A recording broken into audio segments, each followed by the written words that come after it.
Sejam muito bem-vindos a mais um episódio Entre Vozes, Diálogos que Transformam o Direito e a Vida, o podcast da Comissão da Mulher Advogada, subseção Londrina. E hoje nós abrimos espaço para um tema urgente, um tema que é muito sensível e que por muito tempo foi silenciado, que é a saúde mental materna. Esse episódio ele vai integrar o movimento Maio Furta Cor, que busca dar visibilidade à realidade emocional das mães para além e muito além da romantização da maternidade. Porque durante muito tempo, a sociedade ela ensinou a cuidar do bebê, mas ela esqueceu de perguntar quem é que está cuidando da mãe.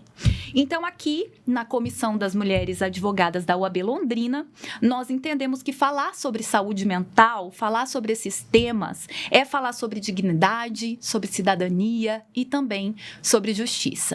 E para falar com a gente a respeito desse tema hoje, para esse diálogo tão necessário, eu tenho a honra de receber mulheres que atuam diretamente na interseção, né, entre cuidado, entre saúde, entre justiça.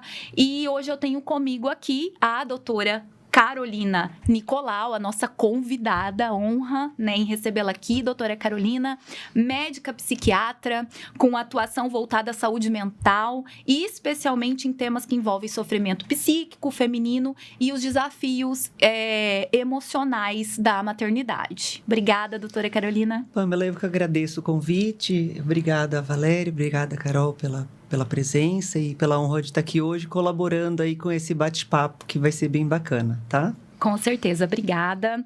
Aqui eu tenho também comigo minha parceira de bancada, a doutora Valéria Moro Rauli, advogada familiarista, nossa presidente da Comissão da Mulher Advogada da UAB Londrina e também conselheira da subseção. Uma voz que extremamente é relevante na defesa dos direitos das mulheres e também na construção de um olhar mais humano dentro do direito de família. Obrigada, doutora Valéria. Eu que agradeço a presença de todas vocês. Para mim é um prazer compartilhar essa bancada com mulheres tão potentes.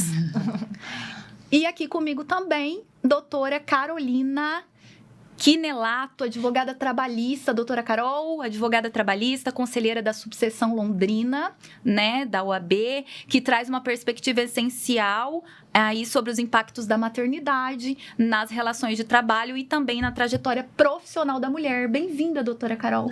Muito obrigada pelo convite, Valéria, especialmente. É um prazer estar aqui com vocês, falando de um tema tão importante com mulheres que eu admiro tanto também. Muito bom. Juntas nós vamos olhar para a maternidade, não apenas como experiência, né, mas também como uma estrutura que precisa ser revista todo dia, todo tempo.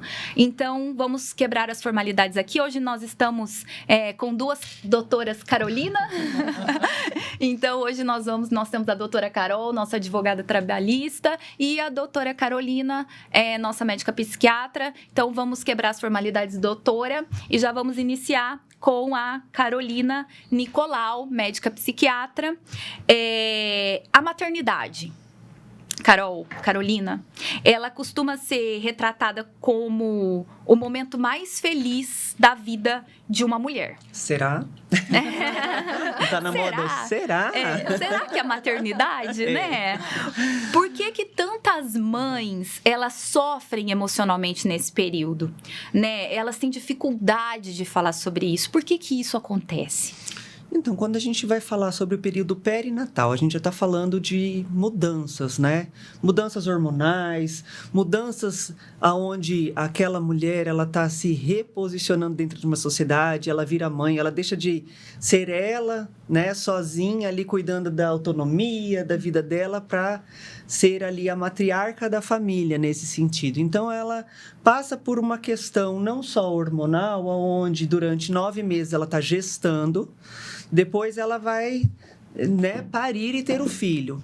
E aí a gente sabe que tem uma mudança brusca hormonal, e não só essa mudança brusca hormonal, como tem um período de adaptação, onde a gente precisa ter o cuidado com o bebê, onde a gente, naquele momento, vira mãe da noite para o dia, e a gente esquece que todos os processos, até os rituais, eles são muito importantes para isso, né? Sim. Antigamente existia todo um preparo da família, das amigas, das mulheres para aquele bebê que nascia. E a sociedade, muitas vezes, ela dava esse apoio. Se a gente vai pensar antropologicamente falando, como que era? Como que funcionava? E ainda funciona com os índios, né?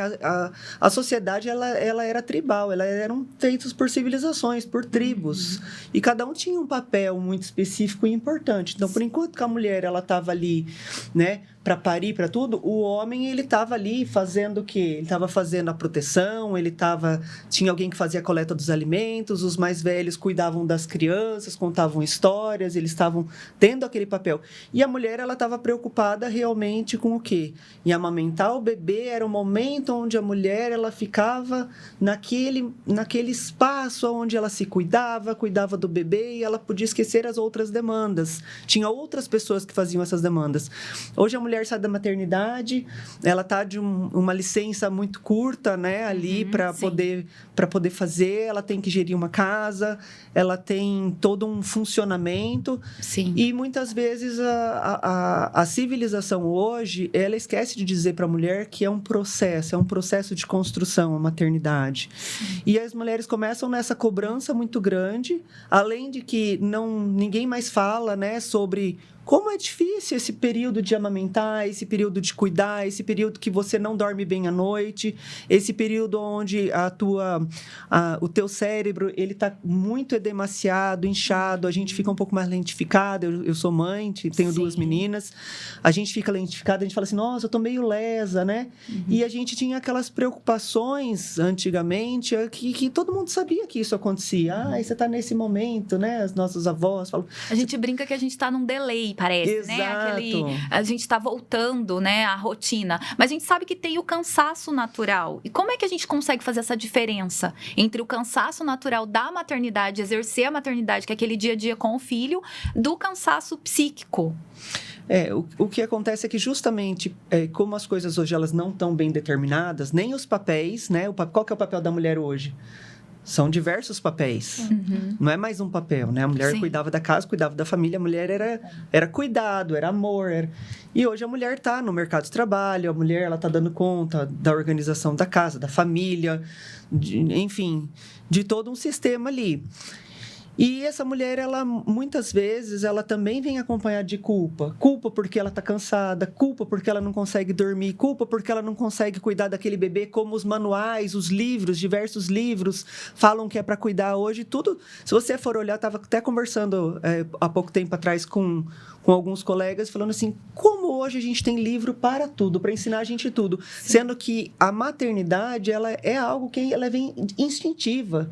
O choro do bebê e o que a mulher sente, ela tem que estar muito conectada em quem ela é e o bebê, conectada no bebê, para ela saber qual que é aquele tipo de choro. Esse choro é fome. Não, esse choro é porque está com alguma dorzinha. Então, esses aspectos instintivos, quando eles deixam de existir, você começa a querer racionalizar demais algo que é instintivo, você perde essa conexão tanto com si como com o bebê.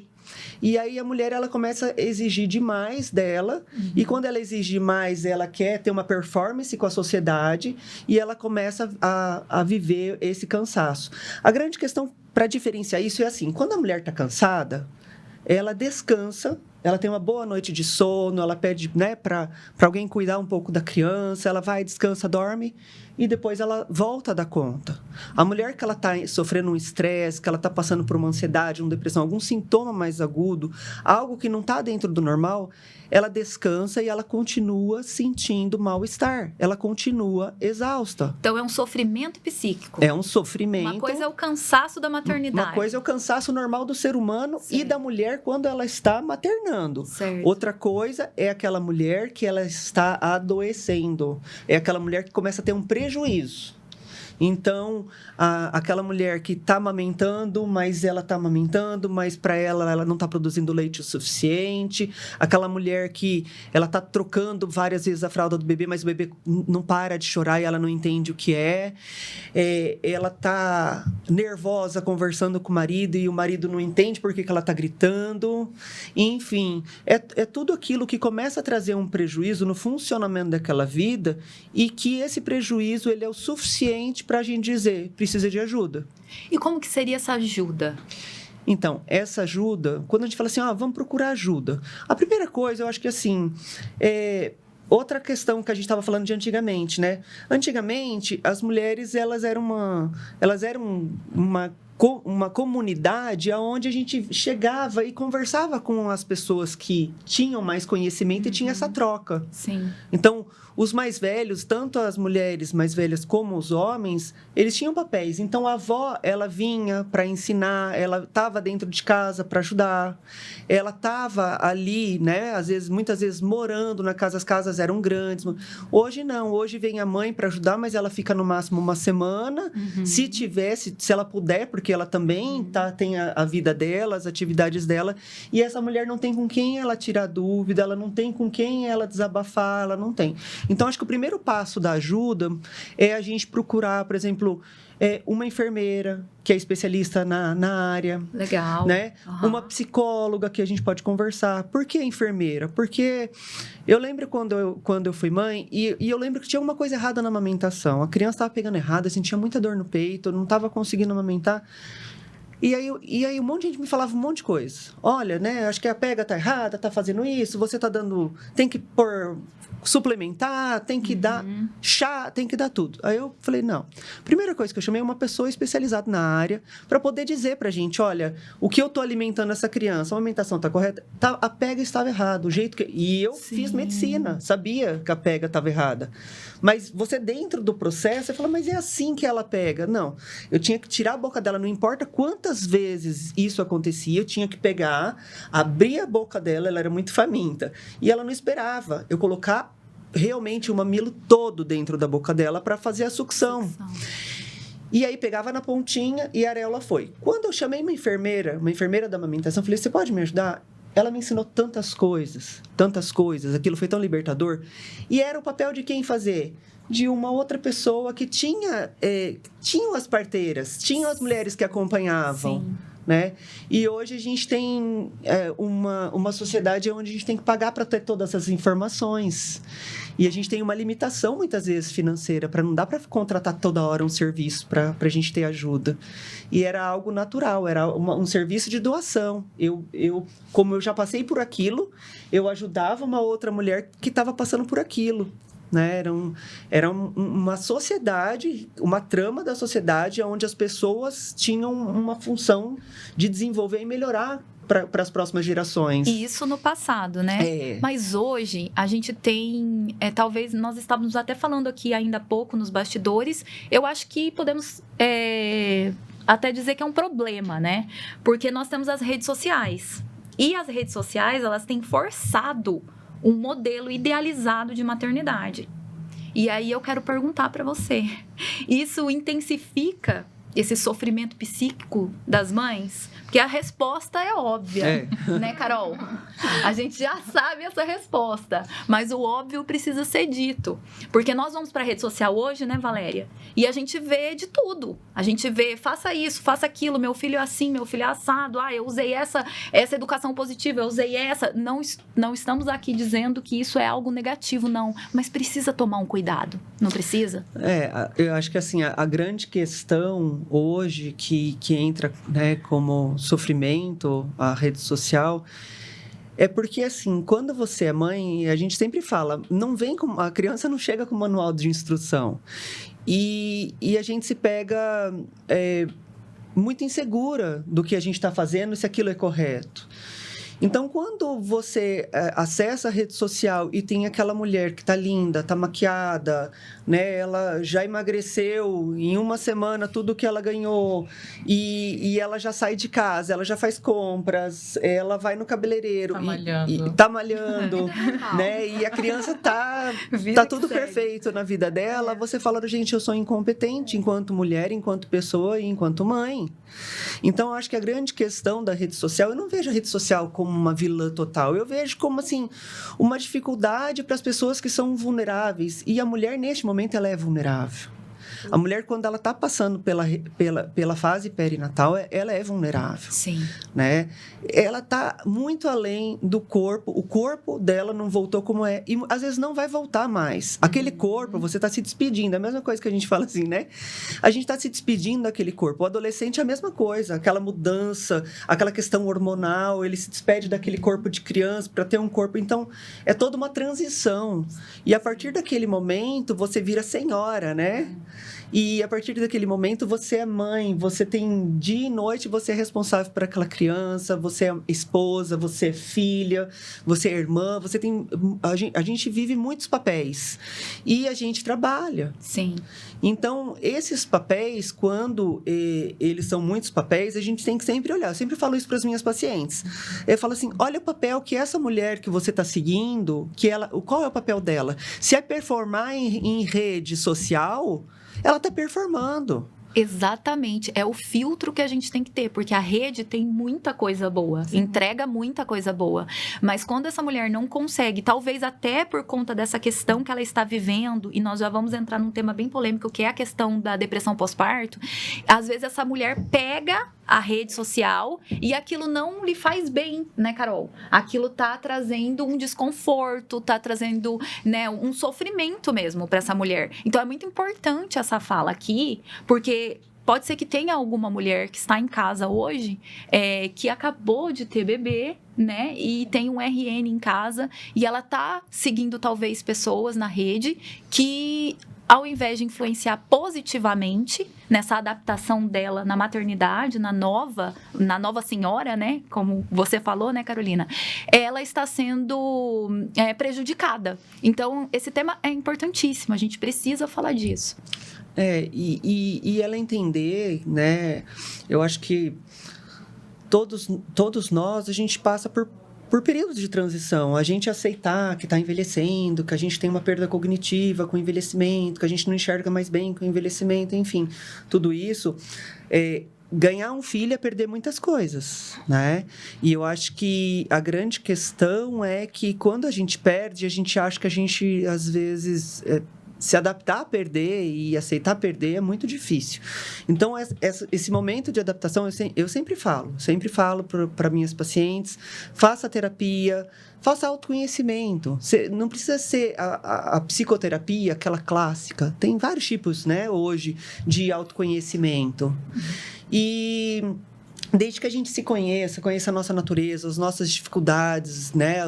A nossa força, a gente conhece nossos pontos positivos e negativos, e eu tô vulnerável, e eu abro uma rede social que vai me fragilizar, para que entrar? Então, vamos ver algo que me fortifique. Mas, se eu não tenho essa consciência, porque eu tô naquele momento de culpa, naquele momento mais vulnerável, naquele momento hormonal, onde não está tudo bem, onde a oscilação do humor ela faz uma variação muito grande de humor, onde eu me olho no espelho e não me reconheço mais enquanto aquela mulher que eu era. Aquele leite que está cheirando a leite, a gente cheira a leite, né? Eu acho que todos esses pontos da maternidade, ela traz para a gente lembrar que a gente precisa ter empatia com a gente mesmo, e a partir do momento que eu passo por aquilo, eu tô ali para servir outras mulheres também. Eu acho que, assim, é uma coisa muito valiosa. Eu não sou uma mulher feminista, porque eu acho que quando a gente fala que é feminista, a gente perde muitas coisas, né? Que a mulher poderia ganhar. Mas eu sou uma mulher que luto muito pelos direitos das mulheres. E eu acho que nós, mulheres, hoje, a gente se apoia muito pouco. A gente se ajuda muito pouco nesse sentido. E eu acho muito válido, sabe? A gente está aqui falando quais são, né, os direitos dessa mulher, o que se espera emocionalmente de uma mulher que ela está aí nesse período perinatal, antes, durante e depois do nascimento dessa criança. Então, eu acho que, para mim, isso é muito válido. É muito importante a gente fazer isso e, em prática, trabalhar para ficar disponível para essas mulheres. É a famosa rede de apoio, né? Exatamente. Que toda mãe precisa ter, independente do que virá. Eu acho que é uma questão de empatia também. Quando você disse, né, que a sociedade passada, né, tinha essa questão de as avós, ou mesmo a comunidade mesmo se ajudava, eu acho que falta um pouco dessa questão de empatia. Os papéis que Eu as acho que pessoas hoje a gente tinham, está né? muito individualista, infelizmente. Exato. É a tal da sororidade, que é uma palavra muito em voga, muito usada, a teoria é linda, pouquíssimo praticada. Muito usada na rede social. Muito usada na rede social. Né? Você vê muito falar sobre a sororidade, mas aí nesse momento, que é um momento de tanta fragilidade para a mãe, isso acontece e quando a gente diz quem está ao redor mesmo, quem está próximo, né? Não adianta guardar também sororidade em quem mal te conhece. Sim.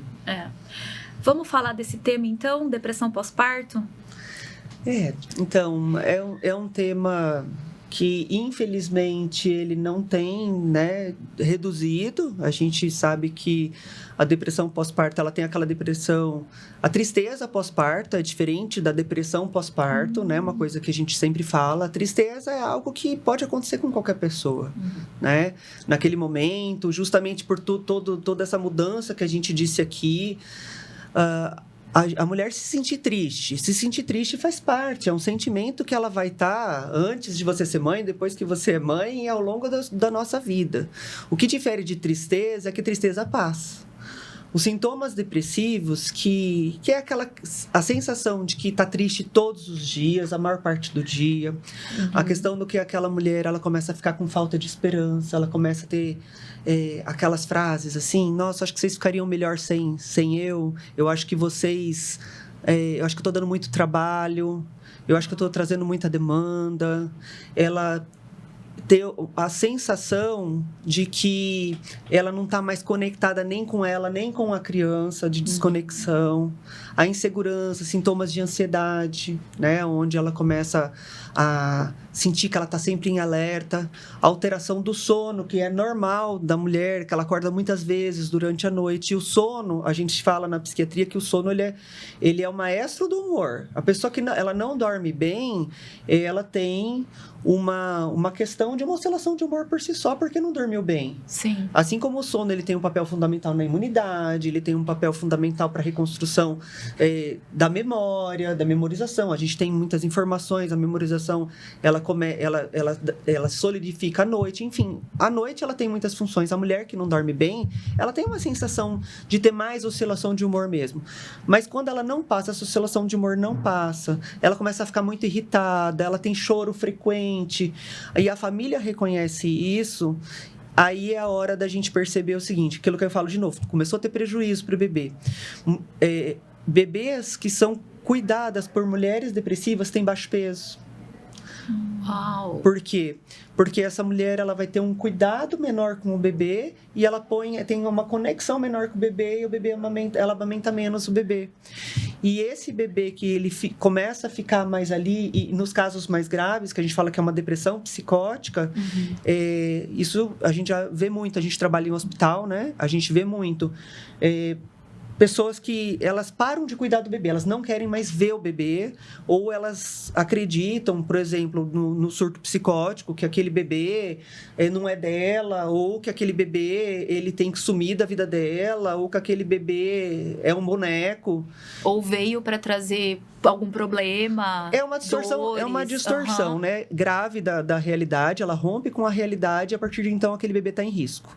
Uau. Não só o bebê, como a mulher, porque a mulher pode tentar suicídio também. Porque o grave, muitas vezes, é a tentativa de suicídio dessa mulher ou machucar o bebê. A gente recebeu uma mulher no hospital que ela colocava o bebê, 2 vezes o marido pegou, ela colocava o bebê dentro do tanque da lavanderia, porque o bebê chorava, ela não conseguia dormir, ela colocou dentro do tanque 2 vezes. E o marido foi lá, pegou, conversou com ela, mas ele não percebeu que ela estava numa depressão. Ela falou para ele que era só porque ela não aguentava mais escutar o choro do bebê. Na 3ª vez, ela ligou a torneira. E aí o bebê estava quase afogando e ele chegou em casa naquele momento. Parece que ele chegou uns 10 minutos antes do que ele costumava chegar. E ele conseguiu salvar o bebê e essa mulher teve que ser internada, teve que ser cuidada. Sim. E ela passou por tratamento, ela acho que ficou 45 dias internada porque foi uma depressão grave, extremamente grave. E ela não, aí a pessoa ela fica internada até assim cessar completamente o risco para ela ou para o bebê. Então são casos que podem acontecer que tem uma gravidade muito importante para a vida dessa mulher. É muito forte, né, Valéria? Realmente muito forte. Essas questões. A gente fica impactado, né, Carol? Nossa. E como essa mãe precisa de cuidado, como essa mãe precisa de atenção, como os sinais precisam ser observados. Sim, eu acho que exatamente Os sinais isso. precisam ser observados. Que nem sempre né? a família tem essa percepção, Exatamente. essa sensibilidade. Porque é uma sensibilidade mesmo, Sim. esse olhar para a mãe. Porque todo mundo acha assim, chegou o bebê, a mãe e... É aquela questão, né? Nascemos mães. A mulher nasceu para ser mãe. Uhum. E não é assim, né, gente? É uma Exato. mudança radical. É uma uma construção, mudança, sim, né? é uma construção. mudança. E a gente precisa desse olhar, né? Acho que todas somos mães aqui. Somos. Então, eu me recordo do pós-parto, assim, a gente é tudo muito novo. E você fica perdido. Você fala, e agora, o que eu vou fazer? E para juntar funções, né? Porque aí você é profissional, você é mãe, você tem que cuidar de casa, você tem que cuidar dos filhos, você tem que cuidar da rotina de casa. E isso impacta diretamente na nossa saúde mental, né? E isso tem um impacto muito grande, né, na nossa saúde. Isso que eu acho que a questão hoje é exatamente esses múltiplos papéis, né? Então, a super mulher de hoje, ela tem muita dificuldade para dizer, olha, neste momento eu não dou conta de tudo isso. Vamos aqui dividir papéis. Quantos casamentos vocês sabem que as pessoas antes de casar sentaram e falaram assim, vamos dividir aqui os papéis da casa? Você fica com isso, eu fico com isso, vamos fazer um acordo? As pessoas, elas fazem pacto, né, pré-nupcial, para separar dinheiro, separar tudo. Mas os papéis ninguém separa, né? E aí fica aquela confusão, né? Que o homem chega em casa, às vezes, ele quer tudo pronto, ele quer o jantar, ele quer ver se as crianças estão tomadas banho, ele quer... Ou aqui, eu digo assim, eu morei no Nordeste, é muito diferente do Sul. Os homens aqui participam muito mais. Muito mais, é bem diferente. Agora, mesmo assim, aquela fala da mulher assim, você pode me ajudar? Você pode escovar o dente do... você pode escovar o dente do seu... Não é você escova o dente do seu filho, você veja se seu filho já escovou o dente, ou jantar, enfim. Aí a mulher chega do trabalho, aí ela vai cuidar da casa, ela cuida da criança, tem a demanda emocional, que a gente não fala, né? Eu acho que a questão dos papéis é que os filhos, eles nos dão muitas alegrias, mas a demanda emocional, ela é muito grande, né? Porque você tem que estar 100%, né? Exato. Você não pode estar 90%. Você tem que estar 100% pro filho, emocionalmente, né? E isso é humanamente impossível. Mas é aí que vem a questão de que hoje a gente tem que ter essas conversas com os nossos filhos. Eu tenho essas conversas com minhas filhas. Eu falo para as minhas filhas, eu falo, filha, eu não vou ser a mãe perfeita, mas eu vou ser a mãe suficientemente boa. Esse é um termo que a psicologia gosta muito. Suficientemente boa. Perfeito, Carol. Mãe suficientemente boa. Eu também usarei isso com as minhas duas. Já vou chegar em casa hoje falando. Porque assim, nós temos traumas, diversos traumas, e a gente tem que levar em terapia para resolver os traumas dos nossos pais. E essa questão de que a deficiência dos nossos pais a gente não quer que os nossos filhos tenham, vai ter, eles vão ter que resolver o problema deles. Porém, a questão é da gente saber que tem uma ferramenta de trabalho que a gente usa, que é até mais dos coachings do que de nós psiquiatras, mas eu uso muito, que é a roda da vida. Não sei se vocês já ouviram falar. E ela é uma bolacha, assim, uma pizza, e ela divide a vida em várias partes. E quando você olha o instrumento que você avalia em todas as áreas da sua vida, não tem segredo, nunca está 100% tudo. Se em algum lado você está desenvolvendo um trabalho, um projeto, no trabalho você está muito bem, você está com 70%, 80% né, de funcionamento ali, na parte social ou na parte familiar vai estar muito, muito baixo. Porque nós temos lá a lifezinha, né, da vida ali.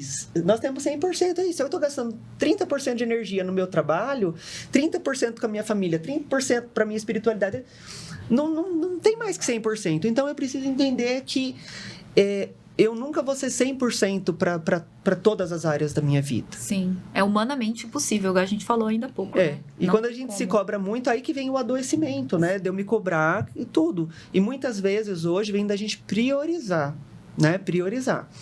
E quando as minhas meninas eram menores, o pai delas mora em Salvador ainda. Que eu morei lá 12 anos, ele mora em Salvador e eu moro aqui. E quando eu vim para cá, eu vim sozinha. Então, assim, eu sou mãe e pai em Londrina, o tempo integral. Elas ficam com ele nas férias. Sim. E eu falo para elas, ó, eu exerço o papel de pai e de mãe. O meu papel de mãe, estou exercendo. Agora, o papel de pai, teu pai vai fazer, só que ele faz pelo telefone. Claro que vai ter repercussão, vai ter, mas foi uma escolha. Foi uma escolha. A partir do momento que tem uma escolha, eu já me preparei para o que vai acontecer, porque o pai é o limite, o pai é a autoridade, e eu tenho 2 meninas, é menos mal. Se eu tivesse 2 meninos, possivelmente tinha que dar um jeito de morar perto dele. Porque os meninos, eles precisam de limite, eles precisam de uma série de outras coisas, de muita autoridade. Sim. Então, a gente tem essa questão de ficar o tempo todo ali, jogando bola para cima e sempre pensando em qual é o meu papel prioritário, aonde que eu vou pôr energia agora, aonde que eu tiro energia, e a gente conseguir driblar tudo isso. Perfeito. E esse ponto que a gente estava falando ainda há pouco sobre sobrecarga, ele é um ponto muito importante, porque ele não é um ponto que é analisado só do viés emocional. Ele também é estrutural e isso também aparece muito no direito. Então, Valéria, na sua experiência dentro do direito de família, como que a sobrecarga materna, ela impacta na vida das mulheres? Na verdade, o impacto acaba sendo brutal, né? Porque o que a gente verifica quando as mães chegam no escritório, é que elas estão exaustas, elas estão além do limite, não é simplesmente um cansaço, né? Acaba sendo realmente essa sobrecarga estrutural. Porque a mulher, enquanto mãe, ela, além do cuidado com os filhos, né, como a gente já disse aqui, ela tem que cuidar da responsabilidade da rotina da casa, da família, ela tem que cuidar da atividade doméstica, ela tem que cuidar do suporte emocional dessa família, ela tem que ser esposa muitas vezes, e ela tem que dar conta de tudo. Então, a justiça ainda reproduz essa ideia, você acredita? De que a mulher, ela precisa dar conta de tudo? Nós tivemos avanços. Certo. Né? Nós temos avanços nessa área no judiciário. Inclusive foi tema do nosso podcast. Sim. O último podcast que nós falamos de cuidado invisível. Exatamente. Mas ainda existe uma expectativa bem silenciosa de que a mulher dá conta de tudo, né? E isso a gente vê nas próprias decisões, né? Quando o trabalho invisível de cuidado, ele não é valorado, quando essa sobrecarga natural, ela também não é levada em consideração nas decisões judiciais, que, no meu caso, eu sou advogada familiarista, que no caso de fixação de alimentos, né? Então, realmente, ainda existe um percurso a ser percorrido, né? um caminho ainda a ser percorrido para que efetivamente seja reconhecido isso. Carol, a maternidade, ela ainda penaliza a carreira da mulher no Brasil? Na teoria, não, mas na prática, obviamente. Eu estava escutando a doutora Carolina falar e eu estava pensando, e além de tudo, ela tem que performar dentro do trabalho, né? Ser aquela profissional que sempre foi. Quando a gente diz de penalização em relação à maternidade, ela é vinculada, ela acaba sendo velada aí na necessidade, na cobrança do que, mas você não está performando como você performava antes, você não está atingindo a produtividade que eu espero de você, mas agora você não vai mais poder viajar para atender o cliente em outra cidade? Mas você precisa sair mais cedo porque o seu filho você tem que pegar na escola? Tudo isso altera. Então, é uma forma velada de penalizando a mulher que é mãe no ambiente de trabalho. É óbvio que nós tivemos avanços, né? Nós não estamos falando da década de 2000, na década de 90. Existem esses avanços, muitas empresas já não olham mais essa profissional, essa mãe, como uma mãe, mas sim uma mulher, mas ainda isso é raridade na nossa atualidade. E quando a gente fala de licença maternidade, né, que é um tema bem importante aqui, a gente até foi levantado pela doutora Carolina a questão desse período curto. Discorre um pouquinho mais sobre isso, à luz da psiquiatria, né? Eu acho que assim, a questão da licença maternidade é uma questão que alguns países levam muito a sério, né? Às vezes eles fazem esse afastamento da amamentação durante 6 meses, mas alguns países até 2 anos. E por que isso? Porque eles entendem que no início da vida é onde a gente tem o nosso primeiro laboratório humano, onde a gente aprende a ter afeto, onde a gente tem essa conexão materna, onde a gente está formando uma personalidade, estruturando a sensação de segurança e bem-estar no mundo. Então, quando essa criança ela é bem cuidada, ela tem os vínculos familiares, ela vai ser uma criança que ela tem uma chance muito menor de ter traumas, de ser insegura, ou dela ser desnutrida, ou do desenvolvimento neurológico, físico dela estar apropriado.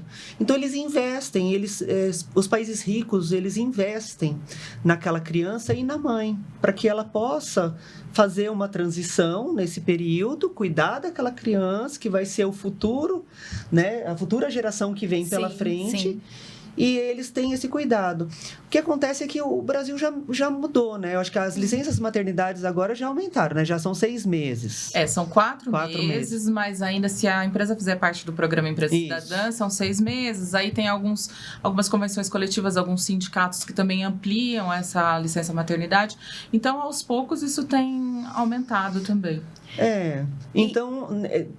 Por quê? Porque é preconizado pelo menos 6 meses de amamentação, né, do aleitamento materno. Sim. E esse retorno ao trabalho, dentro do direito do trabalho, agora na sua expertise, após a licença maternidade, ele é um momento crítico para essa mãe? Extremamente crítico, porque nós estamos pegando uma mulher que se transformou, né, passou a ser mãe, que está passando com todas as mudanças hormonais que a doutora Carolina nos colocou aqui, que tem que administrar aquele amor enorme que tem aquele bebê e vai deixar ele em casa para ficar o dia inteiro fora e tem que voltar 100% para o trabalho.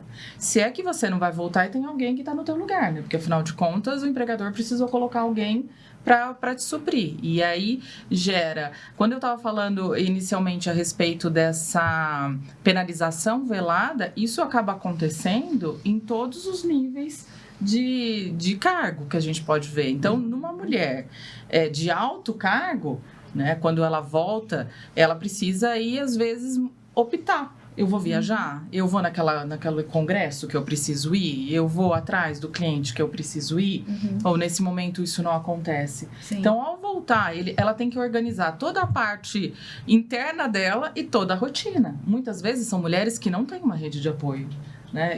A minha família mesmo é do interior de São Paulo, então eu voltei para trabalhar e sem absolutamente nenhuma rede de apoio. Sim. E aí você tem que organizar onde você vai deixar teu filho, que hora que você vai deixar, né? Dentro da advocacia, isso vem sendo muito divulgado, né? As mulheres, as advogadas que pedem prioridade num julgamento e acabam não acontecendo. Então, Sim. A gente ainda tem que batalhar. E olha que a advogada é a classe aí que vai batalhar como mulher. Agora, imagina uma operadora de máquina, né, que volta para uma indústria, né, que ela tem que organizar tudo isso, ela tem produtividade, ela tem meta para atingir e tem que lidar com a questão hormonal, o fato dela deixar o filho, às vezes a creche está fechada naquele dia, às vezes a criança está doente. Sim. Então é bastante complexo esse retorno. Mas demissão após licença maternidade não acontece. Opa, se acontece. Será que acontece? Passou o período de estabilidade. Opa! É lógico que hoje nós temos também a questão de uma despedida que pode, até dependendo do caso, tem que analisar se é uma despedida discriminatória. Sim. Né? É muito bom bom falar sobre isso. Explorar esse tema. Precisa ser analisado outros viés, não é só pela maternidade em si, mas acaba enquadrando, né? Então, às vezes, o empregador, ela volta, ela fica um mês, aí ele fala, olha, então, eu acabei te substituindo, outra pessoa que veio no teu lugar produz mais, né?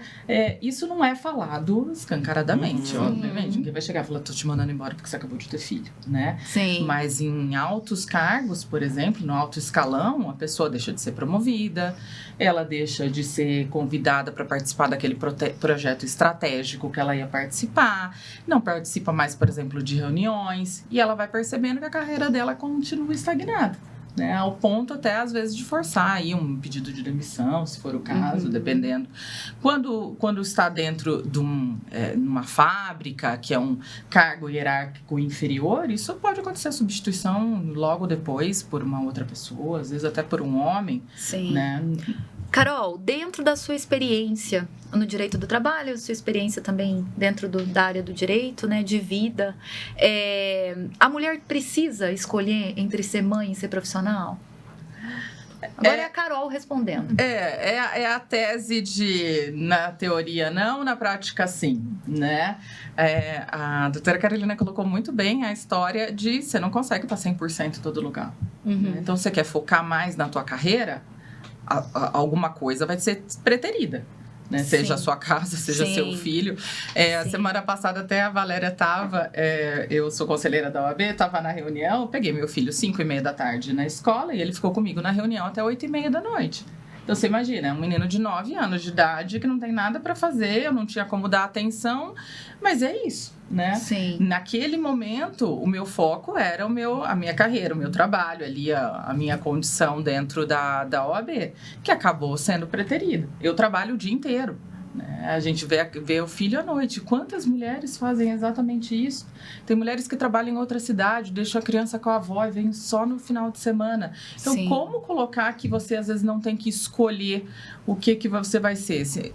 Raríssimas são as mulheres que têm a possibilidade de poder ficar em casa cuidando só dos filhos. É verdade, né? É verdade. Isso é tão raro e seria tão bom se pudéssemos, né? Os países europeus, acho que a Alemanha, 1 ano ou 2 anos de licença maternidade. Então, olha que maravilha seria se a gente pudesse ter isso no Brasil. Mas com certeza. Não se adequa à realidade. Eu acho que a realidade, nós vivemos constantemente nesse equilíbrio de pratinhos, né? Não tem como, a gente vive isso, é o fato. E vez ou outra, um deles vai cair, gente. Não tem como, é impossível, é humanamente impossível você dar conta de tudo. E a gente estava falando de rede de apoio, né? Que é isso, quando você tem uma família que ela é presente, aí tem um vô, uma avó, você tem tios, você tem pessoas que elas podem cumprir alguns papéis dentro, né, da tua família, da tua casa, você ainda consegue focar um pouquinho em tudo porque tem alguém cuidando. Ou então aquelas pessoas que realmente têm a questão de financeira mesmo, né, propícia financeiramente, as pessoas que têm condição financeira, porque daí elas acabam pagando para terem cuidadores, pagam para alguém fazer o mercado, pagam para poder ter essa mão de obra que é paga, né? Que às vezes, se não tomar cuidado, vira uma terceirização, né? Sim.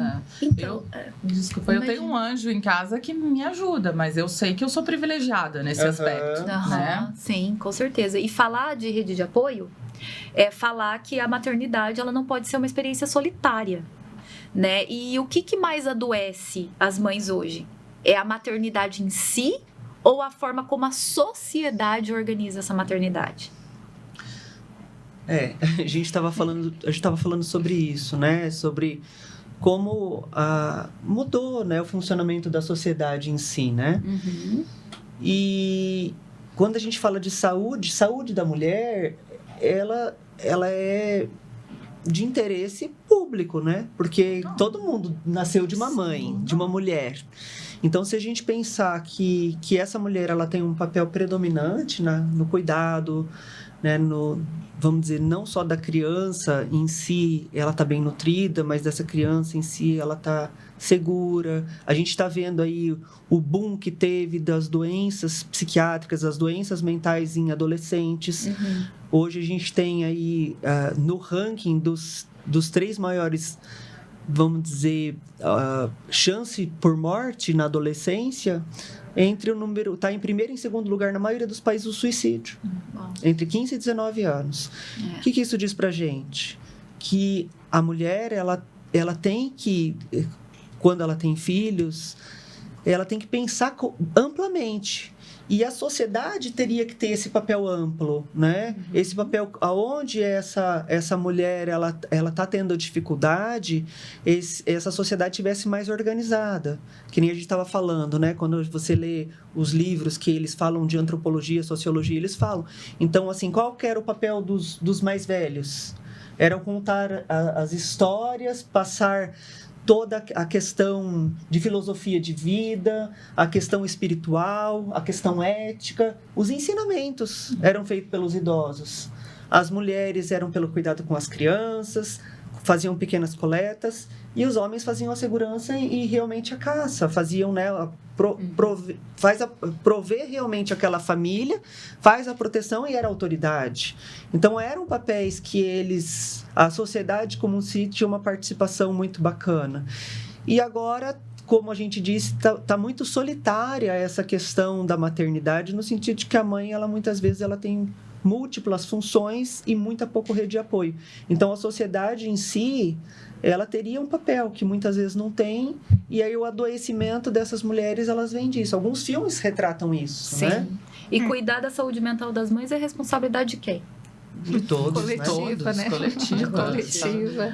Exatamente. Todos nós, né? Todos de nós. apoio e da família, de todo mundo que está perto, do né? Estado, acho que com políticas públicas, da família, do parceiro, da própria sociedade, né? Sim. Porque o que acontece, né, quando a doutora fala essa questão do adoecer, eu acho que não é a maternidade em si, mas é esse modelo de maternidade que está sendo imposto.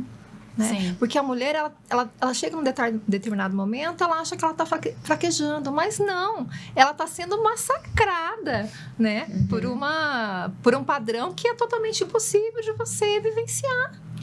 E a gente se culpa muito por isso, né? Eu falo assim, enquanto mãe também. Sim. Porque é uma coisa que tem que ser revista. Só que nós temos traços culturais muito fortes ainda. E isso a gente vê em todas as esferas. É na sociedade, é no judiciário, é no dia a dia. Sim. A gente sabe, tivemos avanços, sim, mas ainda assim precisamos batalhar muito por isso, para ter um olhar diferenciado, né, para essa mãe. Qual foi a maior injustiça que vocês já viram uma mãe sofrer?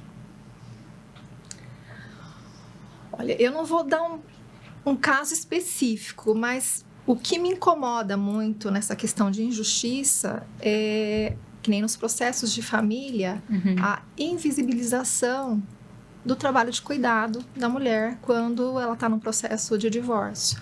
Uma mulher que cuidou a vida inteira da família, que fez o trabalho durante N anos, né? E depois, quando chega o momento da separação, é como se não tivesse existido nada, né? Sim. Não, ela não trabalhou porque ela não quis, porque ela não quis sair para trabalhar. Quis cuidar das crianças. Ela preferiu ficar em casa, como se ela tivesse tido realmente essa opção, sabe? Sim. Porque o que existe, geralmente, no início do casamento, é um combinado entre o casal. Olha, fique em casa cuidando das crianças, né? Acho que não compensa financeiramente a gente contratar alguém. E existe a gente sabe que na realidade existe esse combinado, né? Só que isso desaparece totalmente no momento de separação. Sim, mas então, é o que a doutora Carolina trouxe no início da nossa conversa. Não existe essa conversa inicial antes, pré-casamento. Olha, como é que vai ser dividida as funções aqui? E se a gente tiver filho? Como é que vai fazer? Eu dou continuidade? Você dá continuidade?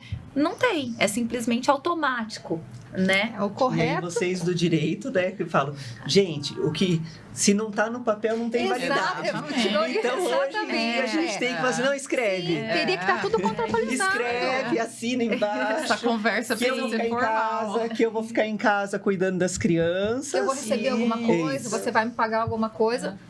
Mas as pessoas, é uma conversa muito difícil. É difícil. Porque as pessoas levam para o outro lado. Mas você nem casou ainda e você já está pensando nisso, quer dizer, então já está pensando que não vai dar certo? Não, você está se antecipando a quando lá na frente a situação estiver com problema, as coisas já estejam definidas. Para que dê certo. Exatamente. Mas são combinados, é difícil, né? Porque é o que a gente brinca, né? Fala assim, o casamento...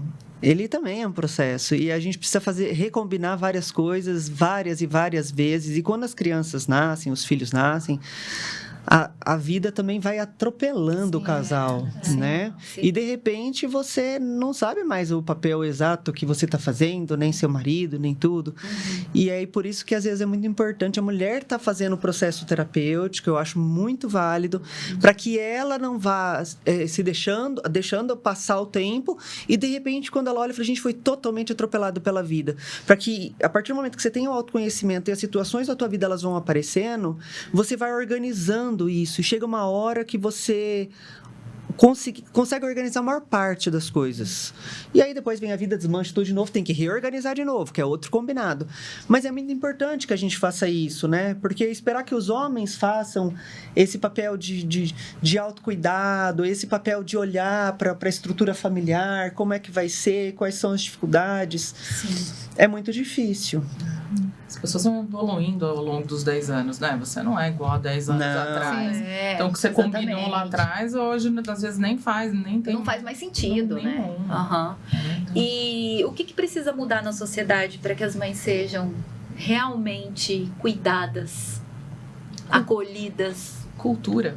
Eu acho que E eu sei que quando eu falo cultura é algo muito genérico, muito impalpável, mas a cultura, inclusive nós mães, de começarmos a educar os nossos filhos de formas diferentes, né? Eu falo que eu tenho um menino, então eu tenho algumas obrigações enquanto mãe com este menino que um dia vai ser... Talvez seja um pai, né, de família e tudo mais. Sair do patriarcado. Sair do patriarcado, né? Exatamente isso.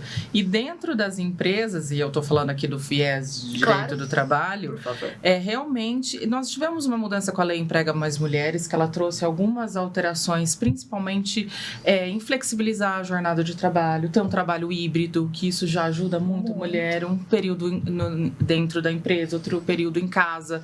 Então, conseguiria ficar com essa criança, valorizar, incentivar que as empresas possam pagar uma creche para essas mulheres, né? Existe esse incentivo, tanto para ter essa rede em termos educacionais com as crianças, quanto em relação à rede das creches, em relação às creches também, aumentar inclusive a licença paternidade. Nós tivemos aí recente uma alteração da licença paternidade, mas assim, não adianta ter um aumento da licença paternidade se aquele pai não fizer o papai de pai dentro de casa, né? Vai ficar lá, ele não está de férias, né? Ele está lá contribuindo para isso. E principalmente tem um ponto bem específico dessa lei que eu acho muito importante, que é valorizar e incentivar a qualificação profissional dessa mulher que está voltando da licença maternidade. Bacana, perfeito. Muito bom. Que isso faz com que a autoestima dela retome. Ela volte segura, Exatamente. né? Ela volte segura, tenha projeção no futuro, né? Olha, eu posso sair desse papel se eu estudar aqui nesse curso que a empresa está me dando, eu posso chegar nesse outro patamar. Isso tudo acaba incentivando. Claro, tudo isso vem de uma cultura, né? Você até perguntou para todas nós, enfim, qual seria a pior coisa que já aconteceu com uma mãe. Eu tenho um caso bem icônico, assim, que realmente me tocou bastante, que foi numa empresa que essa funcionária, depois de 4 tentativas de engravidar, ela engravidou e abortou com 3 meses. Ela voltou, uma semana depois ela foi mandada embora e 15 dias depois o marido dela foi mandado embora. Então foi assim, um caso bem complicado, porque tirou totalmente o chão dessa mulher, né? Financeiro, emocional. Eles estavam tentando, né? Mas claro que isso é um extremo, né? Claro, Nós não vemos isso habitualmente, até porque as coisas têm mudado. Tem a Justiça do Trabalho aí que em casos desse, né, resolveria em partes, mas é uma questão cultural e cultural direcionado também a nós mães para a educação dos nossos filhos e filhas, enfim. Sim. Muito bom. Maravilhoso estar aqui com vocês. Foi um prazer. Prazer. Muito bom. Quer acrescentar alguma coisa, doutora Carolina? Eu acho que assim, essa última pergunta que você fez, né, em relação assim, o que precisa melhorar, né, em relação à mãe, eu acho. E aí vem respondendo também aquela pergunta que você diz, o que você acha que algo que aconteceu muito ruim, que você, né, já viu com uma mulher? Eu acho que acontece o tempo inteiro, né? A gente vê o tempo todo. Eu sou psiquiatra, eu atendo o tempo inteiro, então o tempo todo eu escuto histórias, né? E o que mais me incomoda nisso tudo é que quando uma mulher, ela perde, assim, o equilíbrio emocional e é da mulher perder o equilíbrio emocional, gente. Não estou falando de extremos, né?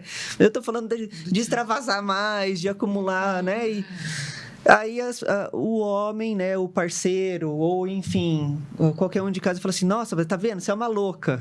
Eu acho que isso, para a mulher, é muito difícil, né? Eu vejo muito essas histórias de escutar. E aí vem a questão do que eu acho que tem que melhorar, é que as mulheres, elas precisam ter mais voz, sabe?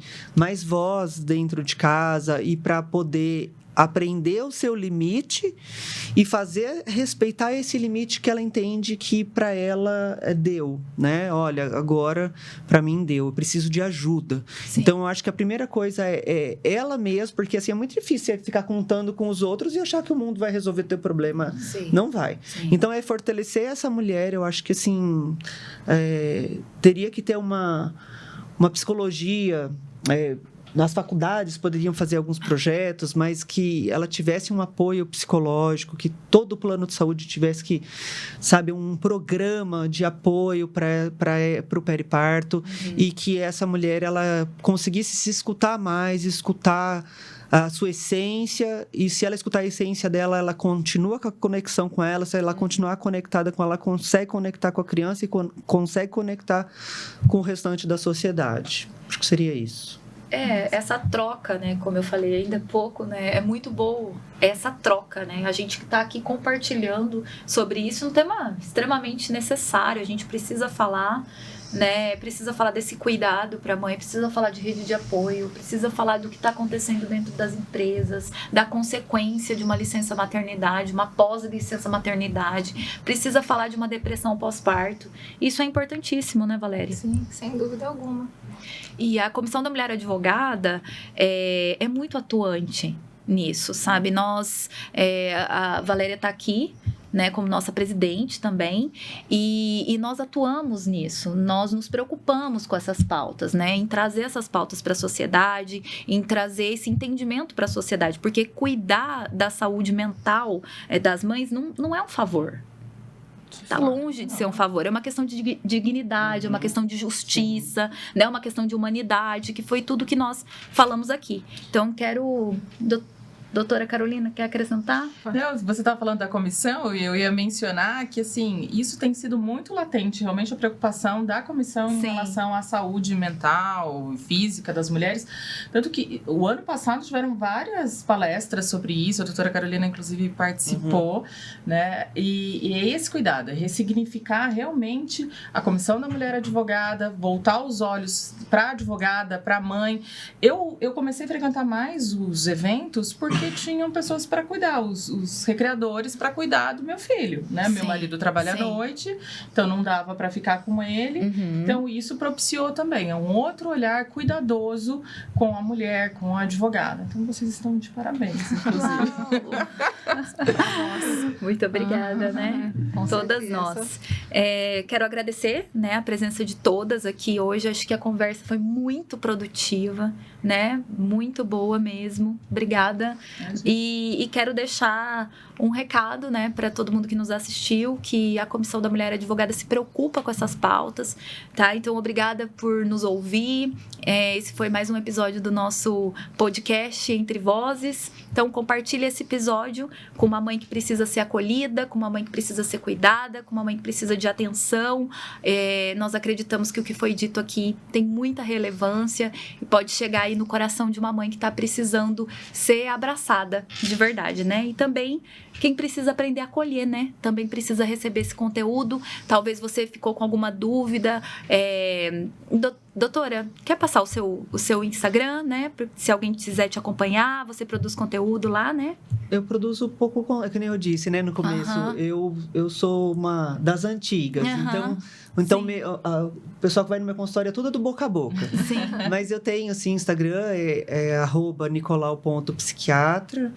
E aí o telefone de contato do consultório é 99172-2323, tá?